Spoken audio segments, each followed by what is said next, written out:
Alors attention, là vous êtes en direct d'un drama où j'essaye de faire apprendre à ma fille à marcher. Oh! Et en fait elle sait marcher mais elle veut que je la porte. Et là voici la coquine. Oh la coquine, la coquine. Oh elle a plein de morts parce qu'elle a pleuré beaucoup. Et elle a pleuré, elle se roule par terre parce qu'elle veut que je la porte. Et là je me suis dit, je vais essayer. Alors vous voyez, elle est repartie. Et plutôt que de la porter tout le temps, voilà, on croise plein de petits enfants qui ont le même âge qu'elle et qui marchent. Alors attention là.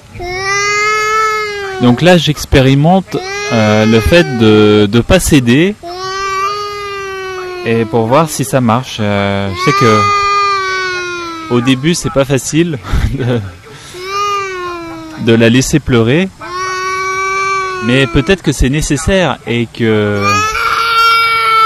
à force de pas céder, elle va comprendre que, elle doit marcher par elle-même et qu'elle sera pas portée tout le temps, toute sa vie. Parce qu'elle a bientôt déjà 3 ans. Elle sait très bien marcher, le petit bébé.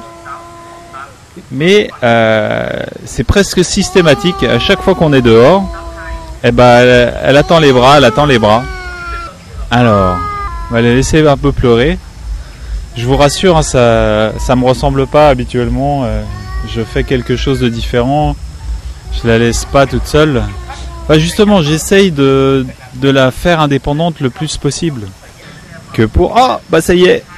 Elle est arrêtée de pleurer là. Oh, j'ai la caméra. Allez, bon. Vous avez remarqué que je parle bizarrement quand je parle avec mon bébé. Ça c'est... Je pense que tous les parents passent par là. Je vais essayer de parler normalement. C'est aussi des expérimentations hein, d'être parent. On est dans un laboratoire grandeur nature. Et pour le moment, moi j'expérimente que tout le temps la porter, tout le temps l'écouter. C'est pas forcément lui rendre service. Et tant que moi je suis pas en panique, que je suis calme, je pense que sa colère, ses pleurs vont la renvoyer à elle-même. Eh bien oui, c'est pas comme ça qu'il faut pleurer. Ah oui, c'est terrible. Regardez, oh, peut-être qu'il a sommeil aussi. Peut-être qu'elle a sommeil, peut-être qu'elle a quelque chose qui ne lui convient pas. On va attendre que ça passe un peu, avec la musique dans le fond.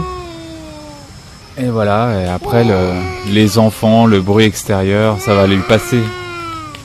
Oh oh. A B B B B ba bé bo ba bi ba bo ba bo. Eh bah oui, ça va passer. Oh, les oiseaux, le ciel, les nuages. Oh, j'espère qu'il va pas pleuvoir. Oh, les oiseaux là. C'est quoi tous ces oiseaux? Il y a beaucoup d'oiseaux là. C'est là. En fait, c'est pas des oiseaux, c'est des papillons. C'est des papillons. C'est des papillons. Et là, elle se demande, elle est en zone de sortie de confort. Et oui, le pleur, c'est pas agréable, mais des fois, c'est comme ça que l'on sort du confort. Et quand que l'on trouve une autre façon de faire. Un butterfly. Il est où le butterfly? Ah, c'est là. Et des fois, c'est en sortant de sa zone de confort, en pleurant, que l'on trouve une autre partie de soi-même que l'on n'avait pas découverte. C'est cette expérience qui nous transforme.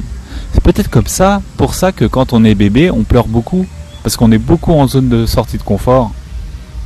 Et qu'on grandit beaucoup à la fois physiquement, mais dans son oh bah alors le doigt dans le nez. On grandit également beaucoup dans sa tête. Et imaginez que nous... Ah, elle veut attraper la caméra. Imaginez que nous, on veuille qu'on pleure tous les jours autant qu'un bébé. Qu'est-ce qu'on grandirait? Alors imaginez, essayez de faire autant d'actions que vous pouvez pour pleurer. Oh, voilà, ça éternue. Oh papa, il va nettoyer ça, hein. Oh, c'est là. Imaginez que l'on fasse quelque chose pour pleurer autant qu'un bébé dans la journée, pour grandir autant qu'un bébé dans sa tête, pour sortir de sa zone de confort autant qu'un bébé. Ah, ce serait extraordinaire comme on grandirait. C'est là? Là, elle veut me dire quelque chose, je sais pas. Qu'est-ce que tu voulais dire? Oh, des caméras, tu voulais toucher. Oh, oh, tu voulais toucher. On va nettoyer tout ça, hein. On va nettoyer. Attention. Oh, on va bouger un peu. On va où? C'est toi qui décides. Regardez, elle marche. Regardez ça comme elle marche. Elle sait très bien marcher. Attends-moi. Tu vas trop vite. Ah oui, tu vas trop vite.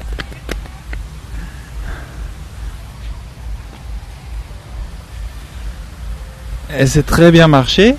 Ah bah oui. Voilà, donc elle a pleuré un bon coup. Ah, moi j'ai pas paniqué. Oh, les wawas. Alors le wawa, c'est le chien. Elle, pour le moment, elle a pas beaucoup de mots encore. Donc voilà. Ça va être... Alors là, voilà. On a la piscine. Et vous voyez, miracle. Elle avance toute seule jusqu'à la piscine. Et c'est elle qui me montre. On dirait qu'elle est encore fermée, la piscine. Donc, morale de l'histoire. Si on écoute toujours son bébé, qu'est-ce qu'on fait? Eh ben, on le maintient dans sa zone de confort. Tout simplement. Alors, je dis pas non plus qu'il faut le faire pleurer systématiquement tout le temps, parce qu'un bébé ça pleure déjà assez souvent dans la journée, mais quand on sait que c'est pour son bien, eh ben, il faut pas hésiter à le laisser pleurer, et il va apprendre de cette expérience. Voilà, elle va apprendre de l'expérience qu'elle a pas été portée, qu'elle a pleuré, et que ça a été ok, il n'y a rien de dangereux qui s'est passé. Elle a fini par se lever, par marcher. Et la prochaine fois qu'elle sera dans la même situation, elle va de nouveau avoir le choix entre pleurer et marcher par elle-même. Et de plus en plus, elle va avoir tendance à choisir cette deuxième solution, parce qu'elle l'a déjà exploré, elle l'a déjà pris ce chemin. Bravo ma petite, on va t'encourager.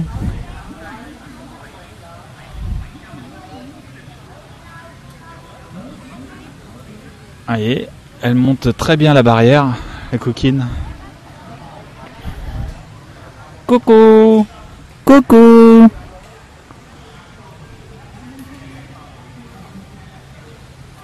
On va explorer un peu des autres parties du parc en attendant qu'ils ouvrent.